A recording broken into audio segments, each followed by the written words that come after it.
Hey everyone, welcome.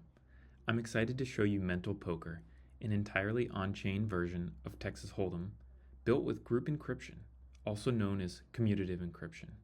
Using group encryption, your cards remain completely hidden from everyone else until the moment of reveal, just like playing in person. And no trusted dealer is required. The deck is securely shuffled by each player. Alright, let's see Mental Poker in action. Here we have a game with one person waiting idle in the room and the second player joining on the left. As soon as the player joins, there's enough players to start the game. And they're immediately prompted to submit their encrypted shuffles, which happen on chain. Next, they submit partially decrypted cards on chain so that the other player can decrypt their cards locally and know what cards they have. And then they're able to bet before the flop, and they place their bets, all done on chain. And next they're going to reveal the flop, which are the first three cards on the table. And so these cards are fully decrypted on chain, meaning it's public and everybody knows these cards. And then they go through a round of betting. So this looks like a familiar poker app, the only difference being users are submitting transactions on chain and they have these extra duties. Encrypting and decrypting cards. Let's speed ahead to the end of the hand.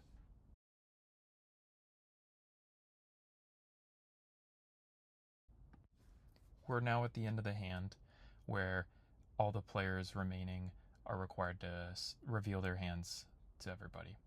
And the process for doing that is they submit their private keys on chain, and the smart contracts verify those keys and verify their cards and select their winner. And we can see that the winner is selected and the chips are assigned to that player. There are very few truly on-chain entertainment apps that are fun to use, especially in the realm of games. A major problem with on-chain games has been privacy. Without encryption, an on-chain card game isn't so fun if someone can just peek at the order of the cards in the deck. This is the main problem Mental Poker aimed to solve.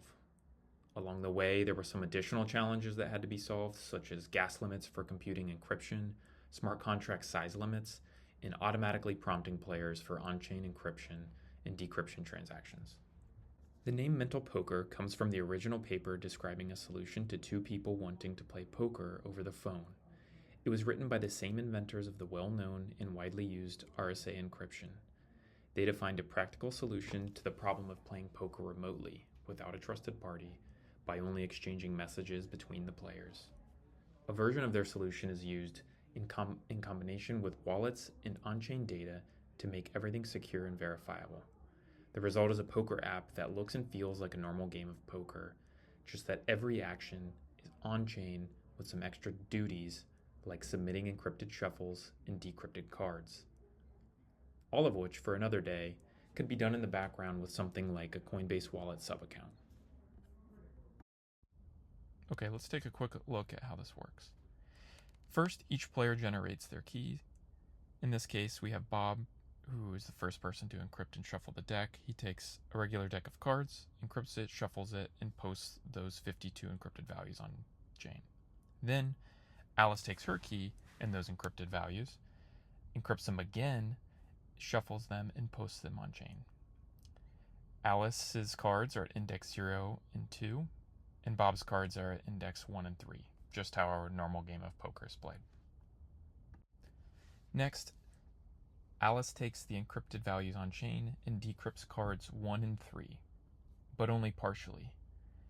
She then posts those values on chain, and only Bob's keys can fully decrypt those partially decrypted values. So he does that locally, but doesn't share it with anyone. Just like in a game of poker, he wouldn't want to share his cards with the table.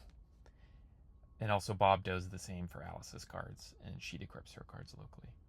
So now they each have the cards in their hand. Next, we have the community cards, the cards on the table. We do the same thing, except this time all of the players do their decryption.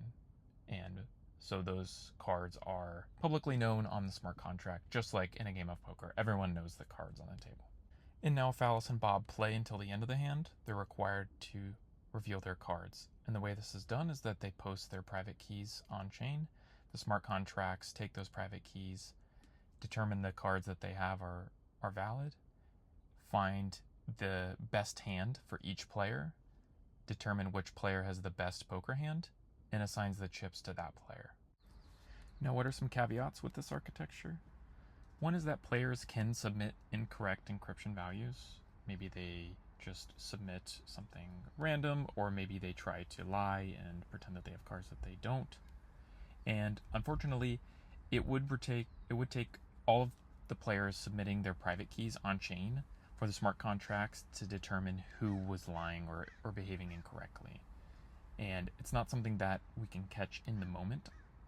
It does require ending the hand and players to submit their private keys on chain. It is something we can do, but it's not ideal, and it is a minor downside.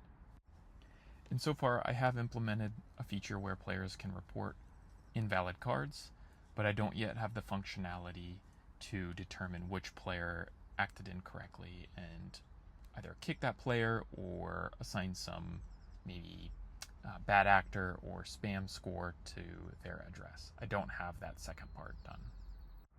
So right now, all that's done is when a player reports invalid cards, it resets the round.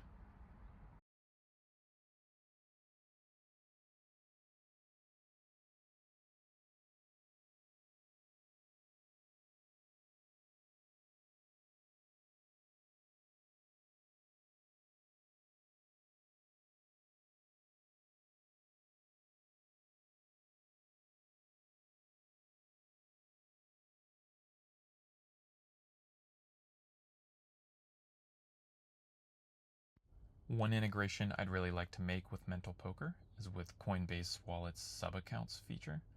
It would allow players to give permission to Mental Poker for a sub account in their wallet, and then all players would just need to make their bets like a normal poker app, and in the background the wallet would handle all of the submitting encryption and decryption values and submit the bets or checks or fold actions in the background for the user as well. So there would be no pop-ups other than just giving permission to the app at the beginning.